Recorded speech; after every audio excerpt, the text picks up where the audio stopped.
Assalamualaikum warahmatullahi wabarakatuh. Iya, selamat pagi teman-teman semua. Kembali lagi bersama saya, dosen akuntansi FIB Unisma. Mohon maaf ya, agak telat bikin video penjelasannya, karena memang laptop lagi ngadat, jadi harus dibenerin dulu, sehingga baru ini bisa bikin video penjelasan untuk materi yang modulnya udah saya share di Google Classroom. Dan mohon maaf juga ini lagi off kamera karena memang office-nya lagi pilot ya. Jadi saya pakai aplikasi bantuan sehingga nggak bisa on kameranya. Overall, semoga itu tidak mengurangi semangat kita untuk belajar di materi ini. Baiklah, saya akan menjelaskan tentang entitas konsolidasi dan laporan keuangan konsolidasian. Semoga teman-teman udah baca ya modulnya, udah dibaca-baca materinya, sehingga bisa langsung nyambung dengan penjelasan saya. Oke, gambaran umum proses konsolidasi. Ini ada beberapa step atau beberapa langkah yang harus kita lakukan di dalam membuat laporan konsolidasian. Karena kan ini ya, dua perusahaan yang bergabung itu harus membuat sebuah laporan tunggal namanya laporan konsolidasi. Nah, ini ada beberapa step yang harus kita tempuh ketika kita membuat laporan konsolidasi. Yang pertama adalah investasi perusahaan induk di perusahaan anak dihilangkan menurut kepemilikan proporsi perusahaan induk di perusahaan anak. Pihak yang mengakuisisi namanya perusahaan induk. Pihak yang diakuisisi namanya perusahaan anak. Kemudian kepentingan non-pengendali atas keuntungan dan kerugian selama periode konsolidasi di anak perusahaan diidentifikasi. Yang ketiga adalah setiap kepentingan non-pengendali di aset bersih anak perusahaan dikonsolidasi serta diidentifikasi secara terpisah.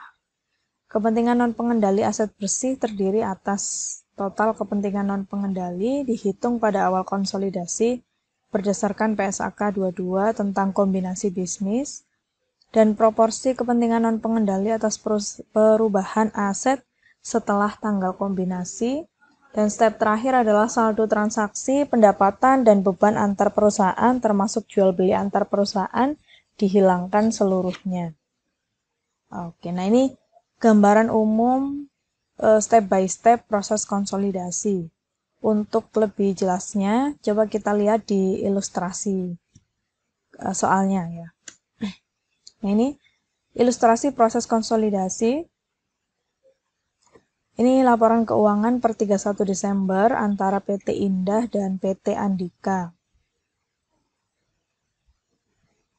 Nah, ini PT Indah mengakuisisi saham PT Andika sebesar atau senilai 300 juta. Berarti induknya PT Indah ya, anak perusahaannya PT Andika. Nah, ada informasi tambahan terkait akuisisi ini. Nah, karena ini sudah diakuisisi ya, PT Andika sudah diakuisisi oleh PT Indah, maka nanti di akhir periode harus dibuatkan laporan keuangan konsolidasian. Ini ada beberapa informasi tambahan untuk kepentingan laporan konsolidasi. Yang pertama adalah PT Indah menggunakan metode ekuitas sebagai dasar untuk mencatat investasi pada PT Andika. Akun investasi dicatat pada nilai buku aset bersih PT Andika dan disesuaikan dengan bagian PT Indah atas laba dan dividen PT Andika. Kemudian yang kedua, PT Andika berhutang ke PT Indah senilai 1 juta pada akhir tahun. Ini, anak perusahaan berhutang ke induknya sebesar 1 juta. Kemudian PT Andika membeli persediaan dari PT Indah senilai 6 juta selama tahun 2001 Persediaan tersebut mempunyai biaya perolehan awal 4 juta. Berarti labanya 2 juta ya. HPP-nya 4 juta, harga jualnya 6 juta. Nah, ada laba penjualan sebesar 2 juta. PT Andika masih memegang persediaan tersebut sampai pada akhir periode. Oke, sekarang mari kita lihat seperti apa laporan konsolidasinya. Nah ini, laporan keuangan konsolidasian. Jadi kalau PT Indah sama PT Andika dikonsolidasi, dibuatin laporan keuangan konsolidasi, maka hasilnya seperti ini. Laporan konsolidasi itu adalah laporan dari dua neraca ya, dua laporan keuangan dua perusahaan dijadikan satu sehingga seolah-olah ini adalah laporan satu entitas atau satu perusahaan. Walaupun faktanya atau dalam prakteknya ini adalah transaksi dari dua perusahaan. Ya itulah memang kaidah dari konsolidasi itu memang menggabungkan gitu ya. Karena laporan keuangan konsolidasian ini juga muncul dari kegiatan penggabungan usaha. Nah ini neraca PT Indah, laporan posisi keuangan konsolidasian. Jadi ini neraca setelah digabung ya, setelah dikonsolidasi. Ini kasnya menjadi 8 juta dan seterusnya sampai saldo laba. Nah, saldo-saldo ini diperoleh dari untuk kas 5 juta ditambah 3 juta. Didapat dari mana? Kasnya PT Indah ditambah dengan kasnya PT Andika. Kemudian piutang 84 juta ditambah 30 juta. Ini dari piutangnya PT Indah ditambah dengan piutangnya PT Andika, dikurangi dengan piutangnya PT Andika kepada PT Indah, 1 juta. Kemudian persediaan 95 itu dari persediaannya PT Indah, ditambah persediaannya PT Andika, dikurangi laba penjualan persediaan. Kemudian aset tetap juga begitu, dijumlahkan antara aset tetapnya PT Indah dan PT Andika. Dan seterusnya ya. Jadi transaksi yang terjadi antara kedua belah pihak, antara induk dan anak perusahaan dieliminasi sehingga di sini dikurangkan gitu ya. Nah ini sudah saya buatin kertas kerjanya biar lebih mudah bacanya gitu ya. Ini kan tadi ini neraca sebelum konsolidasian dan ini yang setelah dikonsolidasi. Kas PT Andika ditambah kas PT Indah 8 juta dan seterusnya. Nah ini tadi yang transaksi antar perusahaan ya. Ini kan PT Andika punya utang ke PT Indah. Berarti bagi PT Andika utang, bagi PT Indah piutang. Nah ini keduanya ini harus dieliminasi istilahnya. Harus dikurangkan. Nah ini akan saya jelaskan, jadi kenapa kok piutang itu dikurangkan, kenapa penjualan itu mengurangi, dan kenapa ini investasi saham PT Andika ini harus dikurangkan. Ini akan saya jelaskan satu persatu. Ini mekanisme proses konsolidasi, jadi ini kaidah proses konsolidasi. Makanya kenapa sih tadi kok ini harus dikurangi, yang investasinya harus dihilangkan. Jadi ini apa ya, sudah saya buatkan diagram untuk memudahkan pemahaman kita terhadap mekanisme proses konsolidasi. Yang pertama perlu kita pahami tentang kaidah entitas konsolidasi. Nah ini yang di kotak ini ya, induk perusahaan dan anak perusahaan ini merupakan entitas legal. Artinya entitas yang sudah berdiri, resmi, berbadan hukum. Dan setiap transaksi yang terjadi itu dicatat dalam pembukuan kedua entitas legal. Jadi tadi di contoh ada perusahaan PT Indah dan PT Andika gitu ya. Nah itu setiap transaksi yang terjadi di dalam dua perusahaan tersebut itu dicatat masing-masing, dibukukan di pembukuan masing-masing.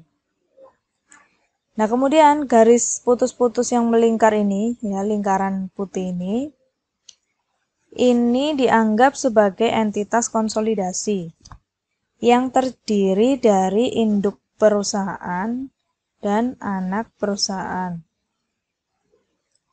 Entitas konsolidasi ini tidak mempunyai eksistensi legal, tetapi dianggap memiliki realitas ekonomi.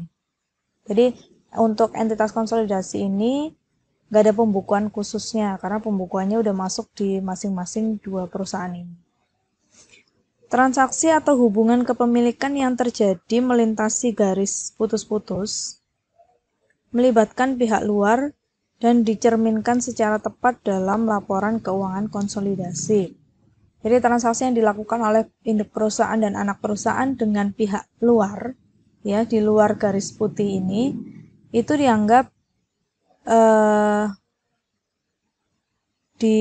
dicatat di pembukuan masing-masing dan nanti dilaporkan ke dalam laporan keuangannya. Transaksi atau hubungan yang terjadi seluruhnya dalam entitas konsolidasi tidak tercermin dalam laporan keuangan konsolidasian karena tidak melibatkan pihak luar. Sebaliknya, transaksi atau hubungan tersebut dipandang terjadi dalam suatu entitas akuntansi dan karenanya tidak memenuhi syarat untuk dimasukkan ke dalam laporan keuangan konsolidasian. Nah, kalau yang terjadi di dalam sini, ini kan transaksi yang terjadi dalam satu entitas. Jadi, meskipun dalam entitas konsolidasi ini terdiri dari dua perusahaan, tapi itu dianggap sebagai satu entitas. Sehingga ada beberapa hal nanti yang perlu disesuaikan, ada beberapa transaksi yang perlu disesuaikan. Kayak tadi contohnya transaksi utang piutang, penjualan, dan investasi. Nah, ini berikutnya untuk kepemilikan saham antar perusahaan. Pada contoh yang tadi sudah saya jelaskan, saham biasa PT Indah dimiliki oleh pihak luar entitas konsolidasi dan dianggap sebagai saham biasa dari entitas keseluruhan. Jadi, sahamnya PT Indah ini kan juga dimiliki oleh orang luar, ya, di luar entitas konsolidasi ini. Sebaliknya, untuk sahamnya PT Andika dimiliki seluruhnya di dalam entitas konsolidasi. Jadi tidak ada pihak luar yang memiliki sahamnya PT Andika. Itu dari sudut pandang konsolidasi. Kalau toh faktanya PT Andika ini ternyata sahamnya juga dimiliki orang luar, itu namanya kepentingan non-pengendali. Sehingga dia tidak dimasukkan ke dalam laporan konsolidasian. Karena suatu perusahaan tidak dapat melaporkan investasi pada dirinya sendiri. Ya, jadi dua PT ini kan dianggap sebagai satu perusahaan. Nah, nggak mungkin kan satu perusahaan itu berinvestasi pada dirinya sendiri. Maka dalam laporan keuangan konsolidasian, investasi tersebut harus dieliminasi.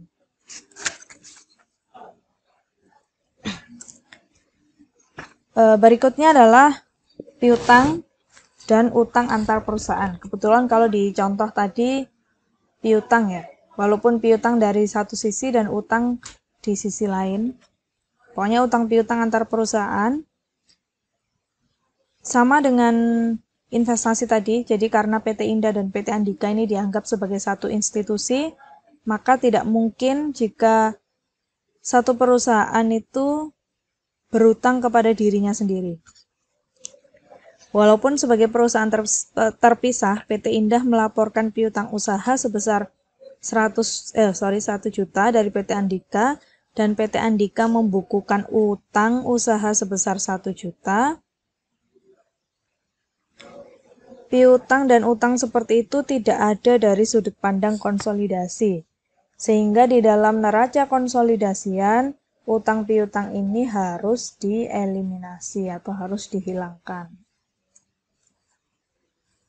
Nah, berikutnya transaksi terakhir dari ilustrasi contoh, ya. penjualan antar perusahaan. Tadi kan PT Indah menjual persediaannya kepada PT Andika sebesar 6 juta dengan beban pokok penjualan 4 juta. Sehingga kan ada laba 2 juta. Nah, perusahaan tunggal tidak dapat mengakui laba dan menaikkan nilai persediaannya hanya karena persediaan tersebut ditransfer dari satu departemen atau divisi ke departemen lain. Hal ini juga berlaku untuk penjualan antar perusahaan dalam entitas konsolidasi. Makanya di dalam jual beli yang terjadi antara PT Indah dan PT Andika ini, dalam melaporkan neraca konsolidasiannya, penjualan itu harus dieliminasi. Karena tidak ada satu perusahaan itu yang menjual persediaannya kepada dirinya sendiri. Nah, itu kira-kira penjelasan terkait dengan gambaran umum entitas konsolidasi dan laporan keuangan konsolidasian. Untuk selengkapnya, teman-teman harus baca modul yang sudah saya berikan, sehingga bisa paham apa itu laporan keuangan konsolidasian. Untuk selanjutnya, nanti akan kita sambung dengan latihan soal, supaya lebih memahami terkait dengan materi ini. Baik, itu dulu penjelasan saya, kurang lebihnya saya mohon maaf. Saya akhiri, Assalamualaikum warahmatullahi wabarakatuh.